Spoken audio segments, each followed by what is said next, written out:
வணக்கம், உங்கள் Galaxy Kristen. எக்ஸ்போர்ட்ல coffee ஏற்றுமதி பத்தி சில தகவல்கள் பார்க்கலாம். முழுமையான விஷயங்கள் எங்களுடைய கேலக்ஸி எக்ஸ்போர்ட்ஸ் யூடியூப் சேனல் போய் பாருங்க.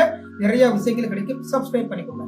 காஃபியை பொறுத்தவரை நம்ம இந்தியாவில இருந்து கர்நாடகா, கேரளா, ஆந்திர பிரதேஷ், தமிழ்நாடு, ஒரிசா மாநிலங்கள் இருந்து அதிகமாக எக்ஸ்போர்ட் ஆகிட்டு இருக்கு. தமிழ்நாடை பொறுத்தளவுல சேலம், திண்டுக்கல், கோவை, நீலகிரி மாவட்டங்கள்ல இருந்து அதிகமாக நம்ம காஃபி உற்பத்தி பண்றோம், எக்ஸ்போர்ட்டும் பண்ணிக்கிட்டு இருக்காங்க. ஸோ காஃபியை பொறுத்தவரை அரபிக்கா, ரொபாஸ்டான்னு சொல்லக்கூடிய 2 வெரைட்டிஸ் இருக்கு. அதுல ரொபாஸ்டான்னு சொல்லக்கூடிய ஒரு காஃபி பீன்ஸ் வந்து பல நாடுகளுக்கு எக்ஸ்போர்ட் ஆகிட்டு இருக்கு. எந்தெந்த நாடுகளுக்கு நம்ம அனுப்பிக்கிட்டு இருக்கோம் அப்படின்னா 50 நாடுகளுக்கு மேலே நம்ம இந்தியாவில இருந்து எக்ஸ்போர்ட் ஆகுது. குறிப்பா Italy, France, USA, UK, Belgium, Australia, Israel, Egypt, இந்த மாதிரி நாடுகள் நம்ம நாட்டில இருந்து இம்போர்ட் பண்றாங்க. ரஷ்யா, ஜெர்மனி, பிரான்ஸ், இந்த நாடுகளும் இம்போர்ட் பண்றாங்க. ஸோ நீங்க காஃபி எக்ஸ்போர்ட் பண்றதா இருந்தா ட்ரை பண்ணுங்க. உங்களுக்கு இந்த பிசினஸ் சம்பந்தமான ஆலோசனையோ, பயிற்சியோ அல்லது லைசன்ஸ் ப்ராசஸோ பண்ணணும்னா எங்களை காண்டாக்ட் பண்ணுங்க.